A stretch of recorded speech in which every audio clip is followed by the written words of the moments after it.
It's a very big deal, and there's immense danger in it. But it's not the danger that Putin is talking about. In other words, there is a narrative around it. Well, there are two narratives around this. They're both wrong, and I'll explain why.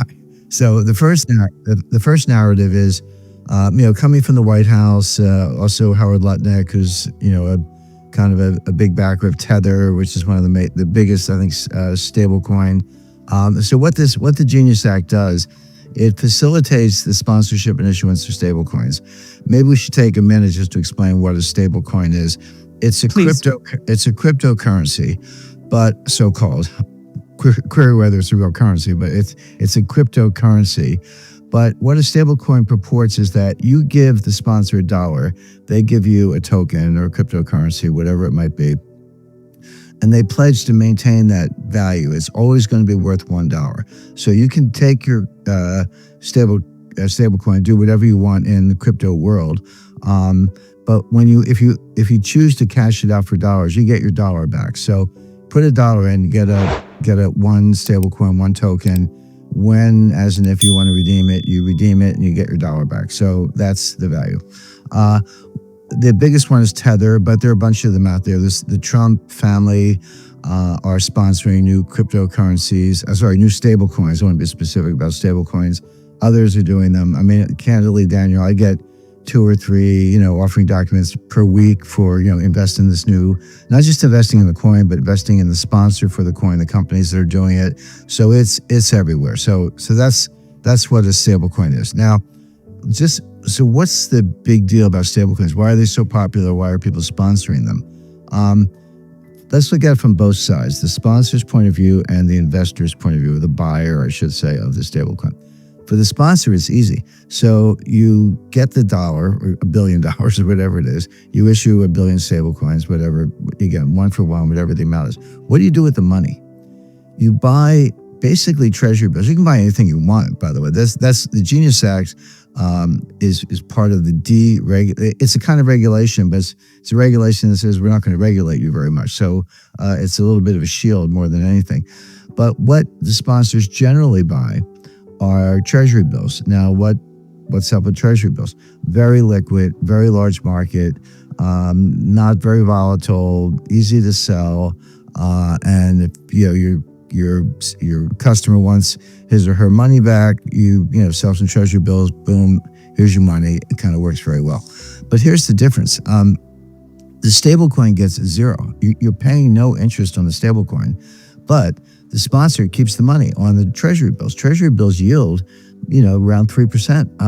It's not 20%, but there's unlimited leverage. You can issue as many stablecoins as you want off a very small or even 0 capital base. So if I'm the sponsor, I take your money, I pay you nothing, I buy treasury bills, and I keep all the money.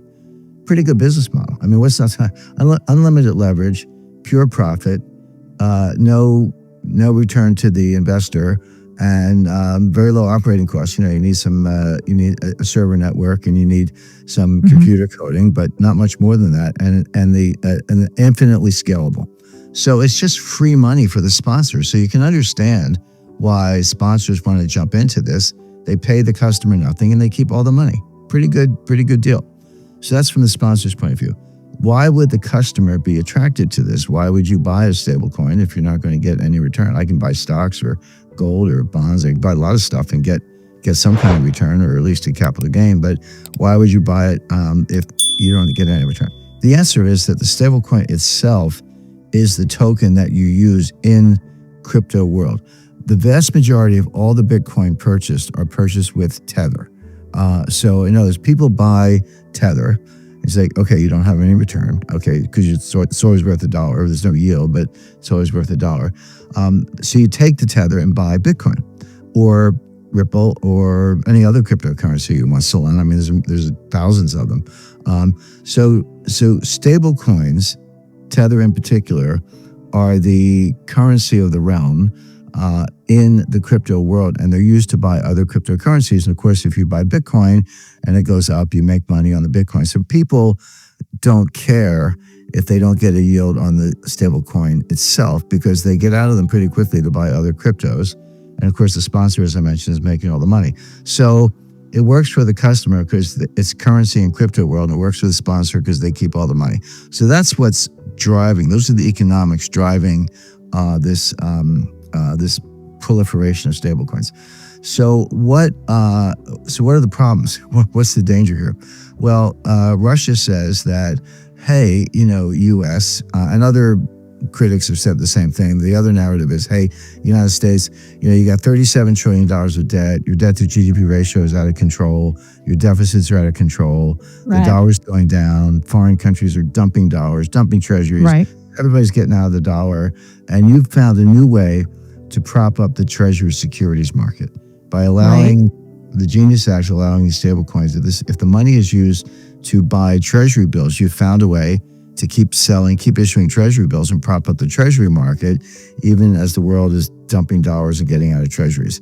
And then someday you'll devalue the stable coins or confiscate them or shut them down, and basically get away with murder in terms of issuing government debt. So that's the Russian critique. The Russian critique is completely wrong.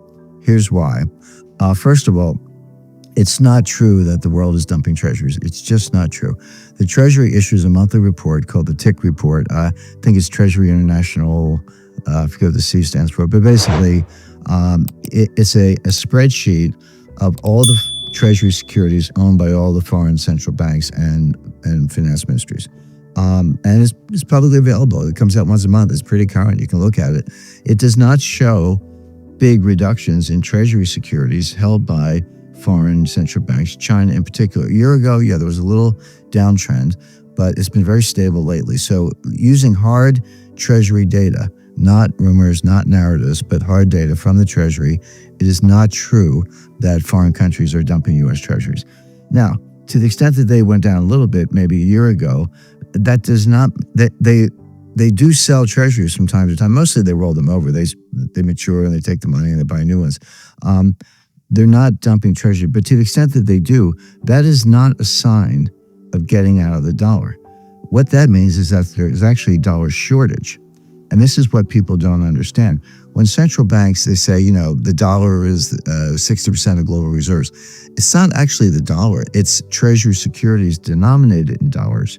You don't hold, if you're the central bank of China, you don't have pallets of $100 bills sitting in the basement. What you own are treasury securities, bills, notes, and bonds. So what if you need cash? What if you actually need dollars? What do you have to do? You have to sell treasuries, get the dollars, and then use the dollars for what? What's China doing with the dollars? They're propping up their currency and propping up their banks and propping up their corporations that issue dollar debt that can't repay it, that are going to go bankrupt. In other words, far from dumping the dollar, it's actually the opposite. The world is desperate for dollars. And to the extent anyone sells treasuries, they're trying to get dollars to prop up their own currencies.